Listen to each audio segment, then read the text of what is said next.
Defo, Romani, Kruzo.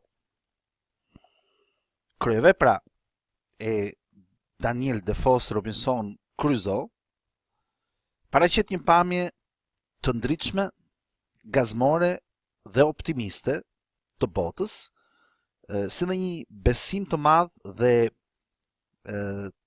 një guxim të madh tek forcat krijuese të njerëzit.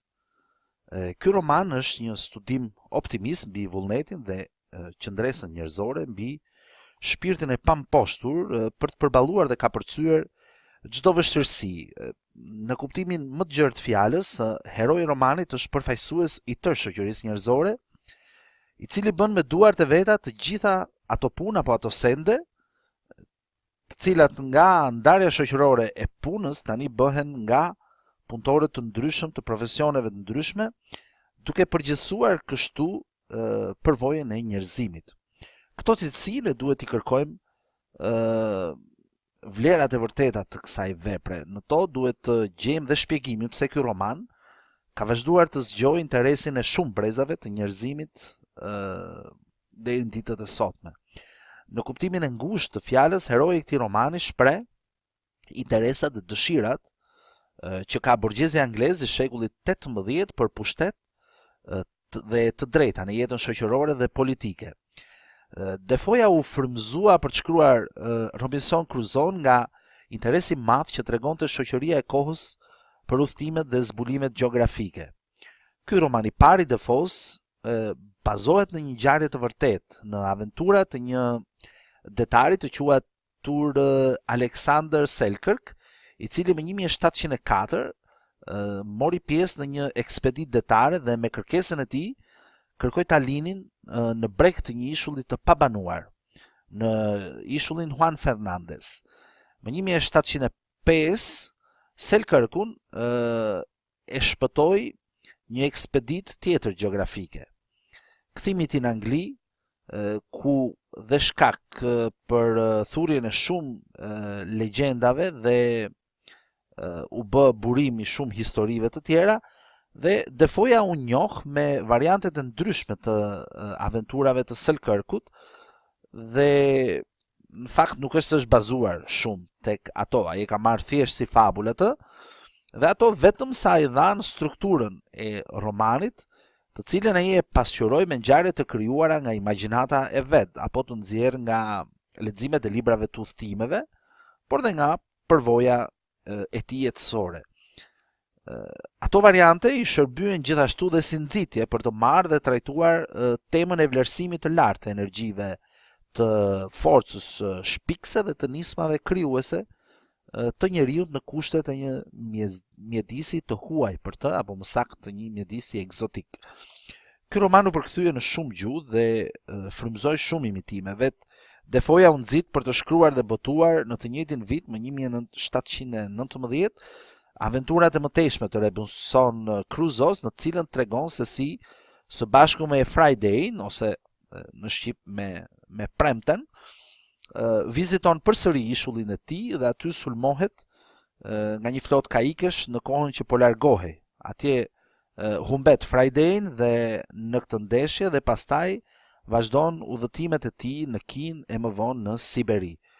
Për një kohë të gjatë edhe ky roman i dytë gëzoi suksesin e të parit, por në pjesën e tretë meditime serioze të Robinson Crusoe, botuar një vit më vonë, ai nuk pati sukses sepse tashmë ishte ezauruar nga pikpamja ideo-artistike, le themi ky subjekt. Ky libër i tretë ishte më shumë një manual mbi fenë, moralin dhe tregtinë sesa një vepër artistike. Dhe në fakt nuk i ka rezistuar kohës, ndërto vetëm romani i parë është, le të themi, ai i cili shkëlqen. Në romanin e parë, titulli i plotit, të cilit është Jeta dhe aventura të çuditshme të habitshme të Robinson Crusoe, bëhet fjalë për aventurat e një detari anglez, anija e së cilit u fundos dhe ai e pa veten në një ishull të panjohur ku qëndroi 26 vjet, duke bërë me duart e veta gjithçka që nevojiten. Me ndihmën e pak rezervave dhe veglave, apo të enëve të shpëtuara nga anija e fundosur, dhe me vullnet dhe imagjinat krijuese të jashtëzakonshme, Kruzoja ngre një banesë, kultivon drithra, bënen balta apo orendi prej druri, zbut kafsh dhe ndërton për vete një varg me të cilën donte të ikte për ishullit, pra dhe të vinte sërish në botën e qytetëruar. Në këtë ishull të pabanuar ai ndeshet me shumë të papritura dhe aventura, derisa kthehet më në fund në vendlindje. Si një njeri praktike fetar, Kruzoja është jo vetëm burgjezi anglez i shekullit të 18, por në disa drejtime ai vesh, domethënë ai shpreh dhe ato pikpamjet e vet autorit. Në pjesën qendrore të romanit, heroi paraqitet si njeri punëtor, aktiv, trim dhe si njeri me vetbesim të pakufishëm që triumfoi dhe zotëroi edhe natyrën aty ku e hodhi fati. Defoja vendosi heroin në kushte që zgjojnë admirim dhe simpatinë e njerëzve të thjeshtë. Portreti i heroit është njëkohësisht bindës dhe tërheqës, dhe vështirësitë dhe rreziqet që kalon Robinson Crusoe në luftën e tij për ekzistencë janë dhënë pa u zvogluar. Përshkruhet me hollësi puna e mundimshme që bën heroi çdo ditë, punë që nganjëherë dështon, nganjëherë sjell rezultate shumë të vogla. Kështu për shembull Robinsoni dy desh të harxonte një vit të tërë për të gdhendur hujt e gardit rrethues për banesën e tij. Ju ndesh një mundim i madh për të bërë një tavolinë, një karrige, një lopat druri, apo në një rast tjetër kur tërmeti i rënoi gjysmën e strofkës së tij, apo një herë tjetër kur somur rënd nga ethet e forta dhe pa pasur njëri pranë për ta ndihmuar, drithrat e para ose të mbjellat e para i shkuan dëm nga thatësira e kështu me radhë. Megjithatë, ajo treguai pa hepur deri në fund dhe sigurisht Robinsoni, si të gjithë njerëzit e zakonshëm, një edhe çaste shqetësimi dhe dëshpërimi. Por në të gjitha rastet dhe në kushtet më të vështira, triumfon forca e tij shpirtërore, këmbgulja, aftësitë krijuese dhe vullneti i tij i pathyeshëm. Në shumë raste Robinson Crusoe paraqitet si njeri fisnik e zemërmadh, i cili qëndron më lart se klasa që përfaqëson. Për shembull, ai vën në rrezik jetën e tij për të shpëtuar jetën e njerëzve që janë krejt të huaj për të, siç ishte Friday, apo një kapiten anije dhe kështu me radhë. Po gjithashtu, marrëdhëniet e tij me Friday pritet janë të sinqerta dhe le të themi ai merr rolin e tutorit të tyre. Aq më tepër që nuk ka dhe diferencë klasesh nga mënyra se si ai trajton ata. Robinsoni është fetar dhe kjo është thellësisht e kuptueshme, dhe si heroi krijuar nga një iluminist si Defoja, ai nuk mund të ishte një njeri i cili të kishte paragjykime fetare. Megjithatë, në devocionin e tij të jashtëm puritan, ka një perceptim materialist të vetvetishëm të botës, madje një farë, le të themi, një farë përfshirje të tij, duke vendosur një ekuilibër midis materializmit të vet dhe pjesën e vet idealiste apo dogmën fetare të cilën ai e ndiqte. Kur ndodh fatkeqësia dhe gjendet krejt i vetëm në ishullin e panjohur, apo më vonë gjatë përpjekjeve për të mbijetuar, ai nuk pret të ndodhë ndonjë mrekulli dhe mban shpresë tek lutjet, pra nuk mban shpresë tek lutjet për ta nxjerrë nga hallet. Ai mbështetet tek forcat e veta në luftën kundër natyrës, tek forca njerëzore që ka brenda vetes, por pa lënë mënjan dhe pjesën shpirtërore, pra devocionin fetar nga njëra anë. Pra, autori ndonjëherë shpreh mendime të cilët vën në pikpyetje, ndoshta edhe në kundërshtim, shumë nocione fetare, por natyrisht Robinson Crusoe nuk ishte një person i cili mund të ishte ndonjë përfaqësues i fesë, ai ishte një besimtar i cili në kushtet ku u gjente dhe tek to dogma një prehje të vetën shpirtërore. Pastaj, në pjesën e vetë materialiste, shprehet kur Friday i thot zotërisë të tij se priftërinjt indigjen janë të korruptuar dhe mashtrues. Robinsoni fillon të mendoj se klerikët e të gjitha feve mund të jenë të tillë dhe se qëllimi i tyre është deri diku dhe të manipulojnë njerëzit.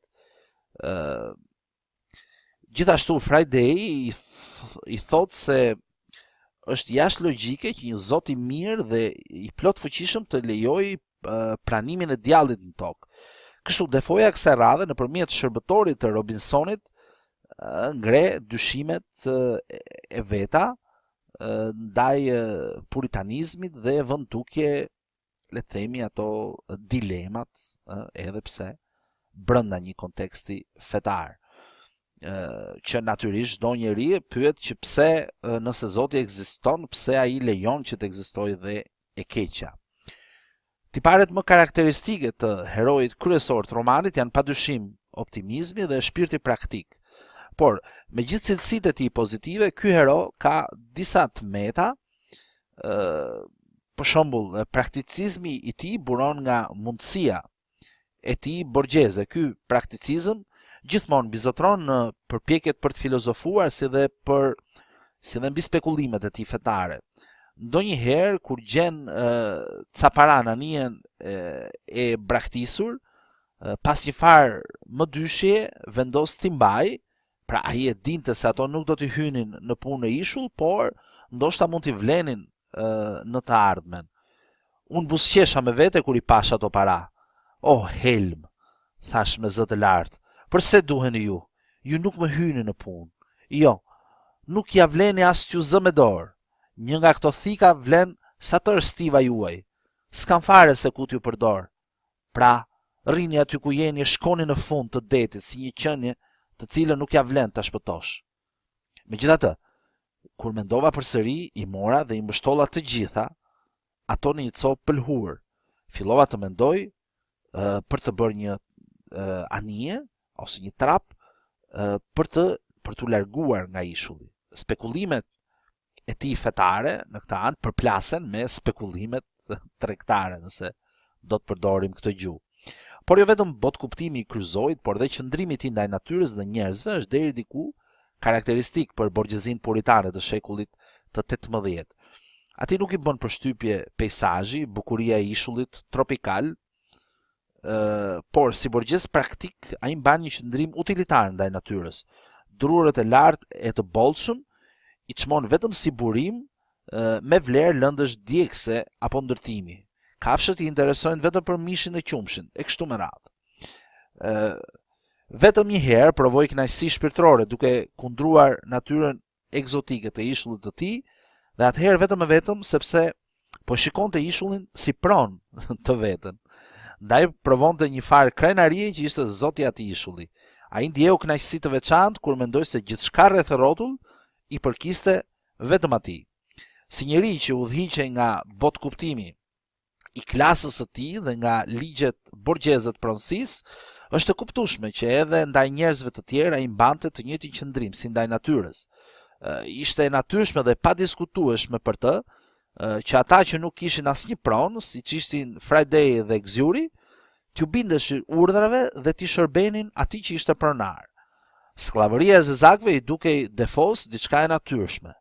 Prandaj paragjykimet raciale të kultivuara nga klasa e tij nuk janë të huaja për Robinsonin, i cili i konsideron të bardhët si racën superiore. Duke qenë borgjezi i parë tipik në romanin anglez, Robinson Kruzoja është një kohësisht dhe kolonialisti i parë në letërsi. Karakteristike për këtë janë marrëdhëniet e tij me sklavin zezak Gzyuri, të cilin nuk guron t'ia shes kapitenit të anijes kur është ngushtë për të holla. Më vonë, ai kishte ndërmend të merrej edhe me tregtinë e skleverëve, por lundrimi i ri e hodhi në ishullin e vetmuar. Pas 25 vjet vetmie në ishull, ai takon qenien e parë njerëzore, një djalosht indigjen, të cilin e shpëton nga vdekja i shtyr nga impulse humaniste. Mirë po, sapo i riu vendas është jashtë rrezikut, Robinsonin e pushton ndjenja e pronës, sepse menjëherë e bën shërbëtor djaloshin dhe e detyron të bëjë punët më të rënda. Dhe kur ishulli banohet nga njerëz të tjerë, ai organizon një koloni ku vendos marrëdhëniet klasore. zotrin që zotrojnë dhe sundojnë dhe sklevrit që nënshtrohen dhe bëjnë punën. Robinsoni nuk mund ta konceptojë marrëdhëniet e tjera midis të bardhëve dhe njerëzve me ngjyrë. Fjala e parë që ai I mëson Friday në anglisht është fjala zotni, pra sir. Robinsoni është gjithashtu misionari I parë anglez, ai që skllavërimin fizik mundohet ta justifikojë nëpërmjet skllavërimit shpirtëror. Përmes mësimit të Ungjillit dhe nën pretekstin e të mësuarit të gjuhës, Defoja kërkon të justifikojë politikën kolonialiste të klasave sunduese angleze. Bot kuptimi borgjesi I Defos shprehet jo vetëm në tiparet konkrete të karakterit të Robinsonit, por dhe në tërë konceptin e romanit, në përpjekjet për ta paraqitur jetën e individit të shkëputur dhe të izoluar nga jeta kolektive, nga shoqëria njerëzore dhe për t'i stërmadhuar mundësitë dhe aftësitë e këtij individi. Ky individualizëm borgjez është karakteristik për Defon dhe për klasën që ai përfaqëson. Por Defoja në fakt nuk na thot se heroi I tij është në gjendje të bëjë shumicën e gjërave që I nevojiten, por në saj të veglave që ai gjen në anije, si thika, barut, instrumente astronomike, letër boje për të mbajtur ditarin e tij dhe objektet krijuara nga puna e shumë njerëzve të tjerë, të prodhuar pra si rezultat I lidhjeve të ndryshme shoqërore. E gjithashtu për të bërë sendet e nevojshme, ai udhëhiqej nga përvoja shoqërore që zotronte si përfaqësues I njeriu të shekullit të 18. Pra ai kishte trashëguar përvojën kolektive të shumë brezave që kishin jetuar përpara e tij. Pra kjo mbivlerësim I aftësisë së tij është pa themel dhe nuk qëndron dot në këmbë, sepse vërtetohet dhe nga fakti se Robinson Kruzoja I vetëm nuk mundi të krijonte një ekonomi komplekse në ishull. Pra, Defoja nuk mundi të izolonte plotësisht herojin e tij nga lidhjet shoqërore. Kështu, duam apo s'duam ne, shoqëria njerëzore është e pranishme, ndonse në mënyrë të padukshme. Por në çfarëdo që bën dhe gjithçka rreth banesës së tij, pra të Robinson Crusoe, ndihet ndikimi I krejt përvojës botërore. Merita më e madhe e veprës Robinson Crusoe qëndron në glorifikimin e glorifikimit të njeriu të punës që nënshtron dhe e transformon natyrën. Pra është merite Defo si iluminist që e portretizon indigjenin Friday si njeri të këndshëm dhe të aftë, ndërkohë kur le të themi borgjezia angleze e kohës I konsideronte njerëzit me ngjyrë thjesht si mall tregtie. Friday është mendjen prehtë, është shtrim, është mirënjohës, bujar, I shkathët dhe ndonse është në pozitën inferiore të skllavërisë, të gjitha punët ai I kryen më së miri.